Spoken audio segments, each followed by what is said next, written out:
Supreme court में वक्फ amendment act पर सुनवाई का लगातार आज तीसरा दिन था। आज तीसरे दिन जिस तरह की बहस हुई और इस बहस में आर के धवन, कपिल सिब्बल और एन संघवी ने जिस तरह की दलीलें पेश की, उसके बाद मोदी के वकील तुषार मेहता की तो हालत खराब हो गई। और न सिर्फ हालत खराब हो गई बल्कि वो घुटने पे आ गए और उन्होंने यहाँ तक मजबूर होकर के कह दिया कि अगर अदालत चाहे तो वक्फ अमेंडमेंट एक्ट की कुछ पायरा को हम डिलीट करने के लिए तैयार हैं। अब आप समझ सकते हैं कि किस तरह से भारतीय जनता पार्टी की सरकार ने जो वक्फ अमेंडमेंट एक्ट पास किया है और जिस तरह से सुप्रीम कोर्ट के अंदर इस पे बहस चल रही है और इस बहस में तुषार मेहता की हालत खराब हो जा रही है और वो मजबूर होकर के, लाचार होकर के चारों तरफ से जब बुरी तरह से घिर जा रहे हैं तो वो कह रहे हैं कि माय लॉर्ड, कुछ प्रोविजंस को आप चाहे तो हटा सकते हैं। आज हक की बात इरशादुल हक के साथ में हम इसी मुद्दे की चर्चा करेंगे और बारी बारी से यह समझने की कोशिश करेंगे कि किस तरह से नरेंद्र मोदी सरकार के वकील तुषार मेहता एक तरह से गलथेथरई कर रहे हैं और बहस के दौरान ऐसे ऐसे कुतर्क गढ़ रहे हैं और उन कुतर्कों की जब धुनाई कपिल सिब्बल जैसे शानदार वकील, आर के धवन जैसे वरिष्ठ वकील और सिंघवी जैसे वकील कर रहे हैं और इसके बाद जब अदालत इस मामले में हस्तक्षेप कर रही है तो कैसे तुषार मेहता घुटने पे आ जा रहे हैं। तो आज वक्फ अमेंडमेंट एक्ट 2025 की सुनवाई का तीसरा दिन था। इस तीसरे दिन जो सुनवाई हुई तो तुषार मेहता ने अपनी दलील पेश की और उस दलील के बाद सिंघवी ने, कपिल सिब्बल ने और आर के धवन जैसे दमदार वकीलों ने बड़ी ही बारीकी से और बड़ी ही तर्कपूर्ण ढंग से अपनी बातचीत रखी। कपिल सिब्बल ने शुरुआत में ही कहा कि जिस तरह से कलेक्टर को ये अधिकार दे दिया गया है कि वो जिस जमीन को वक्फ बाय यूजर के तहत अगर कोई जमीन है, अगर कलेक्टर ये समझता है कि यह विवादित है तो उस दिन से वो उस पे प्रतिबंध लगा सकता है और उसके इस्तेमाल पर रोक लगा सकता है। और जब तक इस मामले की में विवाद का समाधान नहीं हो जाता तब तक वो चाहे तो उस पे रोक लगा सकता है, सरकार के अधीन कर सकता है।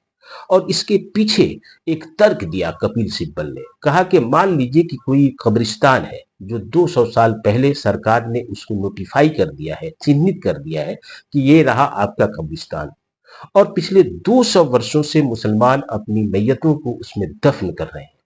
लेकिन अचानक किसी दिन कलेक्टर को होश आया और कहा कि हम इस जमीन को ले लेना चाहते हैं, तो उस दिन से उस कब्रिस्तान में मैयत को दफन करने पे पाबंदी लगा दी जाएगी।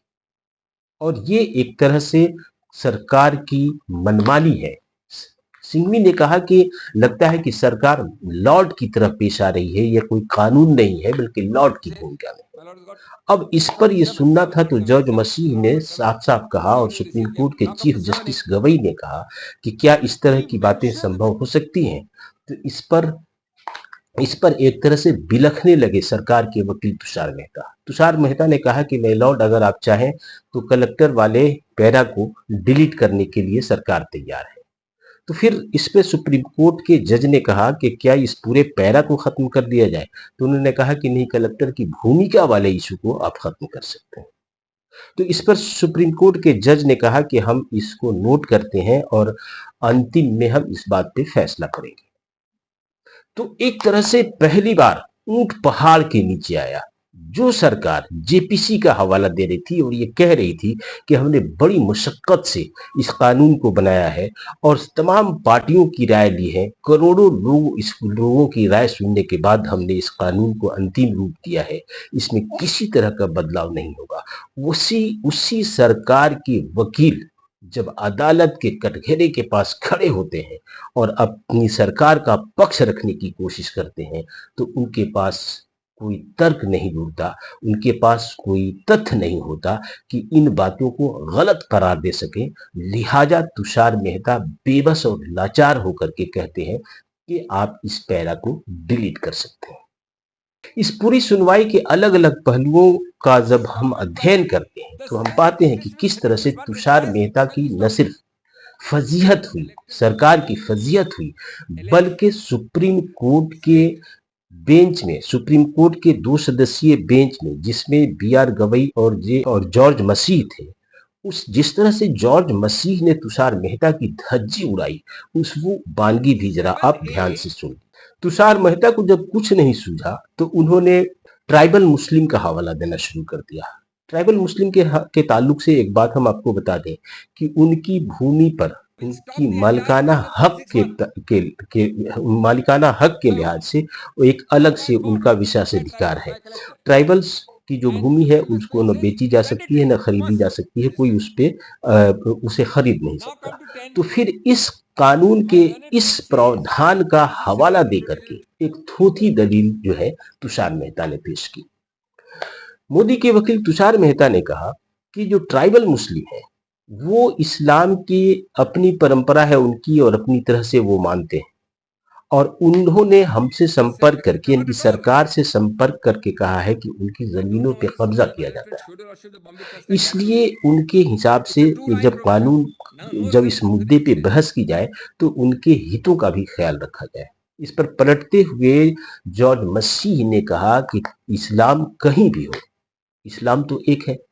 आपकी मान्यताएं अलग हो सकती हैं, आपकी परंपरा अलग हो सकती है, लेकिन इस्लाम का सिद्धांत तो एक है।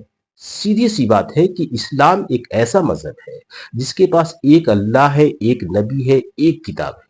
पूरी दुनिया में इस्लाम इसी आधार पे चलता है। किसी सांस्कृतिक आधार पे अगर कोई इस्लाम को परिभाषित करना चाहे तो वो फंस जाएगा, ठीक वैसे ही जैसे तुषार मेहता ने थोथी दलील दे करके दी और वो फंस गए। तो इस पर तुषार मेहता को जो फजीहत हुई, जॉर्ज मसीह ने जिस तरह से उन्हें घेरा, उसके बाद तो तुषार मेहता की सूरत देखते ही बन रही थी। एक तीसरी बात जो जिसका जिक्र हमने कल के वीडियो में किया था, उसमें ये कि तुषार मेहता ने सरकार की तरफ से कहा कि वक्फ इस्लाम का पार्ट तो है लेकिन एसेंशियल पार्ट नहीं है।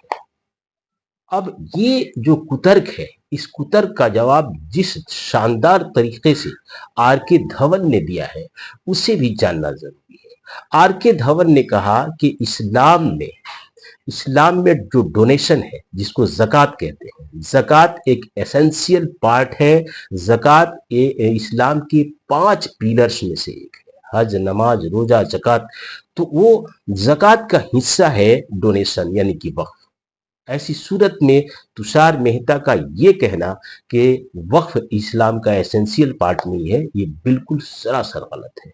और इस मेहता और आर के धवन ने जो इस मुद्दे पे दलील रखी और जिस बेहतरीन ढंग से आर के धवन ने तुषार मेहता की धज्जी उड़ाई, तुषार मेहता के पास कोई तर्क नहीं था कि वो इसका जवाब दे सके। इस पूरी सुनवाई के दौरान सुप्रीम कोर्ट की बेंच ने कहा कि संसद के द्वारा बनाए गए कानून में हम तब तक हस्तक्षेप नहीं कर सकते हैं जब तक हम ये पाएं कि उससे किसी बुनियादी अधिकारों का हनन होता है, या लोगों की धार्मिक भावनाओं को ठेस पहुंचती है, या उनकी धार्मिक आजादी पे किसी तरह का खतरा है।